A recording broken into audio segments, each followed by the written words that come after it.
Getting started with Anaconda. Here in our tutorial, we have selected Anaconda to demonstrate how to write the code and how to execute and how to install Anaconda on your system.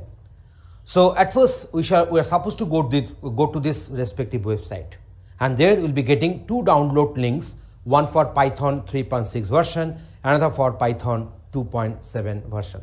Here I have loaded my Anaconda on my Windows machine, on my Windows laptop. So that's why I clicked on this Python 3.6 version here. And here we are having two types. One is the 64-bit version, and the one is the 32-bit version. So I selected Python 3.6 version 64-bit. Then this particular screen will come, and then I shall have to click on the next. Then this license agreement will come. You can read this agreement, and then you are supposed to click on this I agree.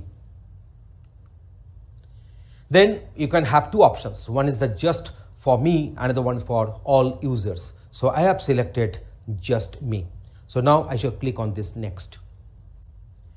So next, this Anaconda, the version 3, Anaconda 3 version 5.1.0 64-bit setup will be initiated, and here I'm supposed to select the destination folder. So if you want to stick with the default folder, whatever it has been decided, so you can take this particular folder, otherwise you can go for browse and select another folder there, and then click on this next, and it is showing that what is the total size it requires. It requires 2.5 GB of space available. So now here we are having this add Anaconda to my path environment variable and registered Anaconda as my default Python 3.6 editor. So in this way I have selected this option. Also you can select this one also, and then we are supposed to click on this install. So now the Python is getting installed, so it will go percentage wise. This progress bar will be proceeding, and in this way the installation will be obtained. You can click on the show details so that you can get the idea what are the files in which destination folders are getting loaded, are getting installed. Then installation complete will be obtained, and here you see the full progress bar has been filled up. So installation has been completed. You can go for the show details, and then you can click on the next. After clicking on the next, you will be coming to this particular screen, and it will ask whether you are supposed to install the Visual Microsoft VS Code or not. If you require to install that one, you can install it. Otherwise, you can go for the skip.